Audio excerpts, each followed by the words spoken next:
आइए देखते हैं बहुपद के सीरीज का नेक्स्ट क्वेश्चन। बहुत ही अच्छा क्वेश्चन है। कह रहा है कि यदि बहुपद x square plus P x minus Q के शून्यक एक दूसरे के व्युत्क्रम हो तो क्यू का मान ज्ञात करें।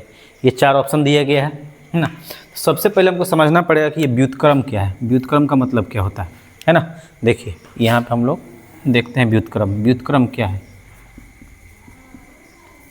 व्युत्क्रम जब भी बोले, जैसे एग्जाम्पल अगर कह रहा है कि a बाई बी कोई नंबर है, इसका व्युत्क्रम लिखे तो हम क्या करेंगे, इसको पलट देंगे, b बाई ए हो जाएगा इसका व्युत्क्रम। या कोई अगर सिंगल नंबर है a तो इसका व्युत्क्रम हो जाएगा 1/a।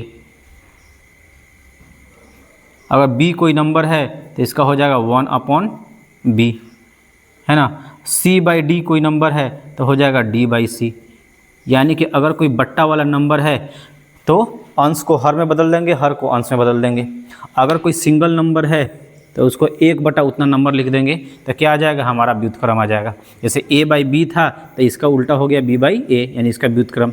अगर b है तो इसका व्युत्क्रम क्या हो जाएगा 1/b। c बाई d है तो d बाई सी, है ना।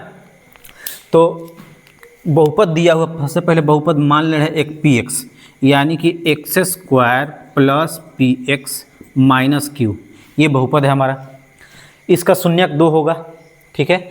दोनों कह रहा है एक दूसरे का व्युत्क्रम है, तब व्युत्क्रम है इसका मतलब हुआ कि अल्फ़ा बीटा 2 शून्यक होगा। लेकिन यहाँ पे क्या होगा, एक अल्फ़ा है तो दूसरा व्युत्क्रम है तो 1/अल्फ़ा हो जाएगा। इसका कहने का मतलब यही है। अगर इसको बीटा मानते तो ये 1/बीटा हो जाता, है ना। तो 2 शून्यक है तो एक अल्फ़ा है और एक उसका व्युत्क्रम है तो एक अल्फ़ा होगा, दूसरा हो जाएगा 1/अल्फ़ा। तब कहता है क्यू का मान ज्ञात करें। तो हमें पता है कि क्यू का मान निकालना है, क्यू का मान निकालना है ना। तो हमें पता है कि मूलों का गुणनफल, मूलों का गुणनफल बराबर होता है c बाई ए होता है। मूल क्या है, अल्फ़ा है और इंटू 1/अल्फ़ा, यही तो हमारे पास मूल है। इसका मान c बाई ए के क्या हो जाएगा, बराबर हो जाएगा। तो अल्फ़ा से अल्फ़ा क्या हो जाएगा, कट जाएगा, 1 गुने 1 बार में कटेगा तो 1 गुने 1 1 हो जाएगा। c का मान क्या होगा, जो अचर पद होता है यानी कि माइनस क्यू। a का मान क्या होता है, जो एक्स स्क्वायर में गुणांक होता है 1। यहाँ पे कुछ नहीं है, इसका मतलब 1 है। 1 में 1 से गुना करेंगे तो क्या आएगा, 1 आएगा। क्यू माइनस क्यू में 1 से गुना करेंगे तो माइनस क्यू, ठीक।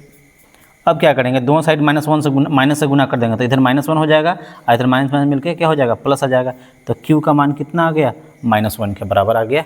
Option A.